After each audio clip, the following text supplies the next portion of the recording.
प्यारे बच्चों, स्वागत है आपका इंग्लिश लैंग्वेज और literature code 184 CBSE class 10 term 1 के लेक्चर में। आपकी डेट शीट रिलीज हो चुकी है। आपके एग्जाम्स जल्दी ही स्टार्ट होने वाले हैं। तो अब ये टाइम आ गया है कि आप पूरा समय टाइम पे लगाएं, सॉरी पढ़ाई पे लगाएं। चलिए आज हम सेकेंड चैप्टर शुरू करने वाले हैं फर्स्ट फ्लाइट का, जिसका टाइटल है Nelson Mandela long walk to freedom. इस वीडियो को मैं 3 पार्ट्स में बनाऊंगी क्योंकि थोड़ा लेंदी चैप्टर है और कुछ इंपॉर्टेंट टॉपिक्स हैं जो हमें डिटेल में देखने हैं। तो आप तीनों वीडियो को देखिएगा, उसके बाद एमसीक्यू क्वेश्चंस भी कराऊंगी, उनको भी देखिएगा और फिर प्रैक्टिस करते रहिएगा। कोई भी क्वेरी आए तो आप कमेंट बॉक्स में पूछ सकते हैं।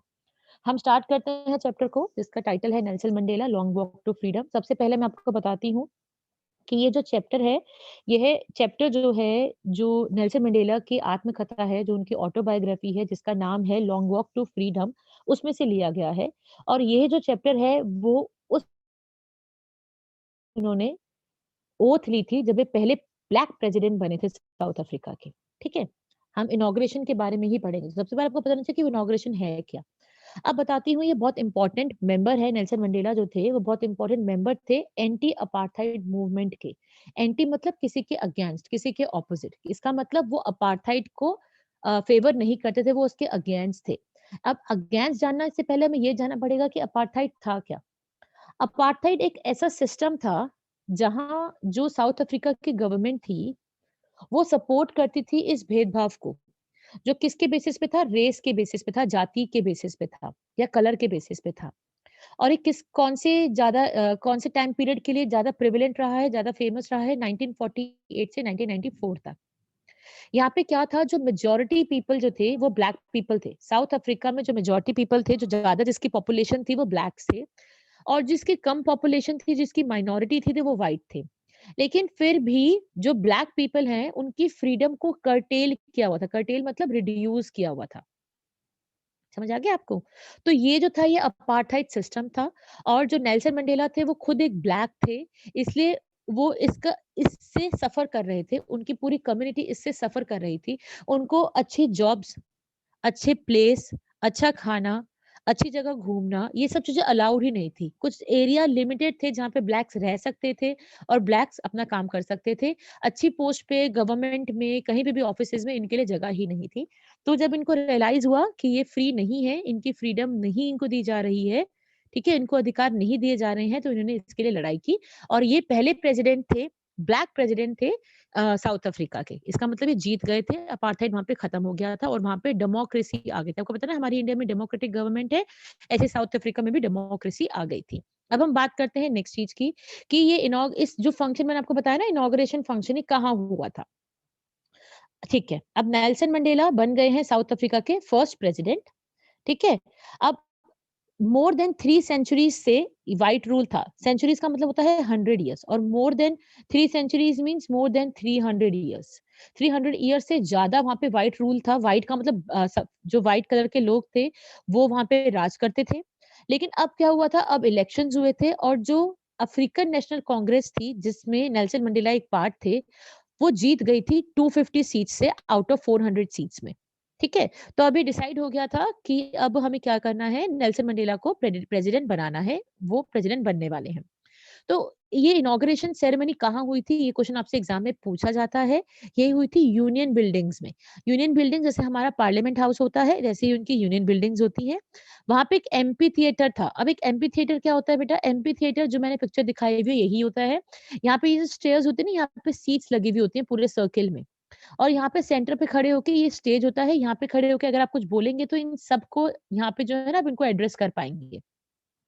तो ये जो सेरेमनी थी वो ऐसी एम्फी थिएटर में हुई थी, जो कि प्रिटोरिया में है। प्रिटोरिया हमारी साउथ अफ्रीका की कैपिटल है। और इस फंक्शन को सारे पॉलिटिशियंस ने और सारी डिग्निटरीज ने, 140 कंट्रीज से लोग आए थे इस इनॉग्रेशन को ज्वाइन करने के लिए। ठीक है? और नेल्सन मंडेला जी ने इस दिन क्या कहा था, कि कभी भी इस ब्यूटीफुल लैंड पे ना अब कोई ऑपरेशन नहीं होगा। ऑपरेशन का मतलब होता है किसी से बुरा व्यवहार नहीं किया जाएगा, किसी को छोटा नहीं समझा जाएगा। ठीक है? तो ये हो गया हमारे चैप्टर का बैकग्राउंड, जो बहुत ज़रूरी था चैप्टर को समझने के लिए। अब हम चैप्टर की डिटेलिंग पे जाएँगे। हमारा चैप्टर शुरू होता है 10th मई से। 10th मई से मतलब जो हमारे 2 पहले वर्ड्स हैं वो है 10th में। इसका मतलब है कि हमारी जो ये सेरेमनी हुई थी, ये इनॉग्रेशन वाली किस दिन हुई थी? 10th मई को हुई थी। तो 10th मई का दिन बहुत ब्राइट और क्लियर था। और पिछले कई दिनों से I had been pleasantly besieged by dignitaries and world leaders who were coming to pay their respect before the inauguration. और इनॉग्रेशन डे से पहले ही बहुत से लोग मेरे पास आ रहे थे, बहुत से डिग्निटरीज मुझसे मिलने आ रहे थे। मुझसे हम किसकी बात कर रहे हैं, किसकी ऑटोबायोग्राफी है? नेल्सन मंडेला की। और वो मुझे कांग्रेचुलेट कर रहे थे कि हमने अपार्थाइड खत्म कर दिया और यहाँ पे अब गवर्नमेंट, डेमोक्रेटिक गवर्नमेंट आने वाली है। अब जो ये इनॉग्रेशन था ना, ये सबसे बड़ी गैदरिंग थी साउथ अफ्रीका में। साउथ अफ्रीका में इससे पहले इतने सारे इंटरनेशनल लीडर्स, दूसरे देश के मंत्री वगैरह नहीं आए थे। ये पहली बार हो रहा था कि इतने सारे लोग वहाँ पे आ रहे थे। ठीक है? ये मैं आपको पहले ही बता चुकी हूँ कि सेरेमनी कहाँ पे हुई थी? एमपी थिएटर में हुई थी, यूनियन बिल्डिंग में, प्रिटोरिया में। ठीक है? और फॉर डिकेड्स, डिकेड्स, अब डिकेड्स क्या होता है बेटा? डिकेड्स हम कहते हैं, डिकेड्स मतलब होता है अ पीरियड ऑफ 10 इयर्स। ठीक है? और तो फॉर डिकेड मतलब कई सालों तक 10 प्लस 10 प्लस 10 प्लस 10 कई सालों तक वो जो जगह थी वहाँ पे व्हाइट लोग सुप्रीम माने जाते थे। सिर्फ व्हाइट लोगों को आने का अधिकार था। लेकिन आज वो जगह पे रेनबो गैदरिंग थी। जैसे रेनबो में बहुत सारे कलर्स होते हैं ना, ऐसे ही वहाँ पे हर कलर का, हर जाति का, हर रेस का इंसान वहाँ पे मौजूद था। इसलिए नेल्सन मंडेला जी कह रहे हैं कि जो अब तक व्हाइट सुप्रीमेसी वाली जगह थी, आज वहाँ पे क्या थी? रेनबो गैदरिंग थी। सारे कंट्रीज के अलग-अलग कलर कलर के लोग आए थे। और क्यों आए थे? क्योंकि साउथ अफ्रीका में क्या होने वाला था? डेमोक्रेटिक और नॉन रेशियल गवर्नमेंट आने वाली थी। इंस्टॉल पता है ना, जैसे हम कहते हैं ना अपने फ़ोन पे मैं इंस्टॉल करा देता हूँ। तो वहाँ पे कोई नई चीज़ बनने वाली थी और वो क्या बनने वाली थी? डेमोक्रेटिक और नॉन रेशियल गवर्नमेंट बनने वाली थी। ठीक है? अब हम इसको आगे देखेंगे। 1 सेकंड बच्चों। Let me erase it. Hmm. On this lovely autumn day, वो एक ऑटम का डे था। ऑटम आपको पता है ना, पतझड़ का मौसम को हम ऑटम कहते हैं। तो वो एक ऑटम का दिन था। और ऑटम के दिन में जिस दिन उनको ओथ लेनी थी, उनकी जो डॉटर है जिसका नाम है ज़ेनानी, वो भी उनके साथ में थी। और 2 आपने 2 लोगों के और नाम याद करने हैं। पहला नाम है मिस्टर डी क्लार्क, जिन्होंने ओथ ली थी as a second deputy president. वो सेकंड डिप्टी प्रेज़िडेंट थे, तो पहले उन्होंने ओथ लिया, ठीक है? इसके बाद 2 थेबो म्बेकी थे, वो फर्स्ट डिप्टी प्रेज़िडेंट थे, इन्होंने फिर ओथ लिया। उसके बाद नेल्सन मंडेला जी की टर्न थी ओथ लेने की। और इन्होंने अपनी स्पीच में बहुत कुछ कहा जिसके बारे में वो यहाँ पे बता रहे हैं। इन्होंने कहा कि मैं अपनी पूरी लाइफ़ डिवोट कर दूँगा अपने देश के लोगों के लिए, ठीक है? और जितने भी गेस्ट वहाँ पे आए थे, इन्होंने ओथ तो ले लिया कि मुझे ये सब करना है, कि I will devote complete my life, मैं अपनी पूरी लाइफ डिवोट कर दूंगा और हमेशा रिस्पेक्ट करूंगा कॉन्स्टिट्यूशन का। अब जो सब गेस्ट आए थे उनको उन्होंने कुछ प्रॉमिस किया। क्या प्रॉमिस किया? अब हम देखते हैं नेक्स्ट स्लाइड पे। एक मिनट, थोड़ा सा मैं इसको जूम कर लेती हूँ। Okay. Today all of us do by our presence here confer glory and hope for the newborn liberty. उन्होंने कहा कि आज हम आए हैं रिस्पेक्ट देने के लिए, क्योंकि आज नई लिबर्टी ने, लिबर्टी मतलब नई आजादी ने आज बर्थ लिया है out of the experience of N extraordinary human disaster. इतना एक जो हमारे पास एक बहुत गंदा सिस्टम था जिसने सबका डिजास्टर कर दिया, सबका सत्यानाश कर दिया। क्या था वो? अपार्थाइड जो था, जो इतना लंबा चला। आज उसके बाद अब कौन सी सोसाइटी, कौन सा गवर्नमेंट यहाँ पे बर्थ ले रही है? वो सोसाइटी आज बर्थ ले रही है जिसका सभी ह्यूमैनिटी, सभी इंसान जिसके ऊपर प्राउड करेंगे। तो वो किसकी बात कर रहे हैं? डेमोक्रेटिक गवर्नमेंट की बात कर रहे हैं। तो बेटा कई बार एग्जाम में आता है, ये एक्स्ट्राऑर्डिनरी ह्यूमन डिजास्टर क्या है? एक्स्ट्राऑर्डिनरी ह्यूमन डिजास्टर क्या है? अपार्थाइड है। Humanity will be proud of, ये कौन सी है? ये डेमोक्रेसी है। तो इस बात का आप ध्यान रखिएगा। ठीक है, आगे चलते हैं। We who were outlaws not so long ago have today been given the rare privilege to be the host of the nations of the world on our own soil. He is saying that हम जो black people थे, जो black, जो colour, जो हम colour वाले लोग थे, इनको लॉफुली कोई अधिकार मिले ही नहीं हुए थे। लेकिन आज का दिन कितना बड़ा है कि आज यही लोग जो हैं वो फंक्शन को होस्ट कर रहे हैं। होस्ट करने का मतलब क्या होता है? जो फंक्शन को ऑर्गेनाइज करता है ना, उसको कहते हैं ये होस्ट ऑफ द फंक्शन है। तो आज जो ब्लैक पीपल है वही होस्ट बने हुए हैं और वो इंटरनेशनल लीडर्स का इस देश में स्वागत कर रहे हैं। ठीक है? क्योंकि ये किस, और वो ये लोग क्यों आए हैं? इतने बड़े-बड़े लोग हमारी कंट्री में क्यों आए हैं? क्योंकि उनको पता है कि ये जस्टिस की विजय हुई है, ये पीस की विजय हुई है और ये ह्यूमन डिग्निटी मतलब इंसान की रिस्पेक्ट की विजय हुई है कि हर आदमी को इज्जत मिलनी चाहिए, जस्टिस मिलना चाहिए, पीस मिलना चाहिए, कोई डिस्क्रिमिनेशन कहीं पर भी नहीं होना चाहिए। ये आज उसकी जीत जीत है, इसीलिए ये सभी लीडर्स जो है हमारी कंट्री में आज आए हैं। ठीक है? आपको समझ आ गया? ठीक है? आगे चलते हैं। Next paragraph, what does it say? Give me a second. Hmm.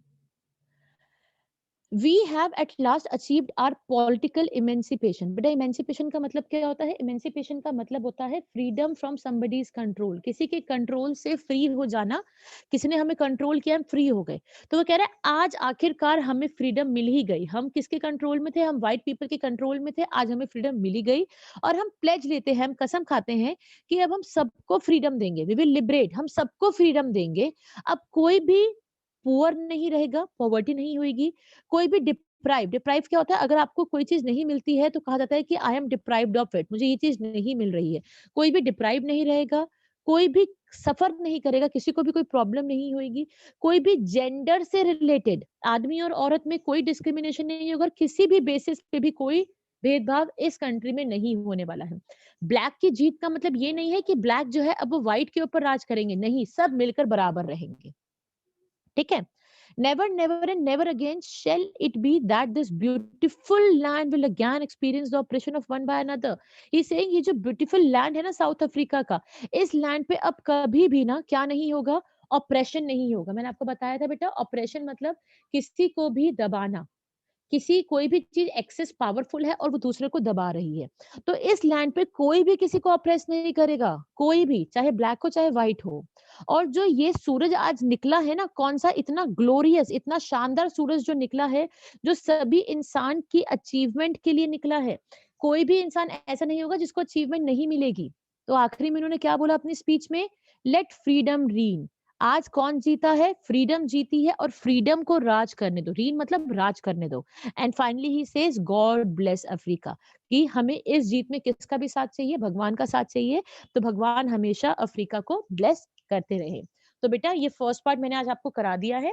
Second video में सेकंड पार्ट की बनाऊंगी, इससे आगे वाले टेक्स्ट को लेकर। ठीक है, इतना आप ध्यान से पढ़ लीजिएगा और नेक्स्ट वीडियो भी जरूर देखिएगा इसको ढंग से समझने के लिए। थैंक यू बच्चों।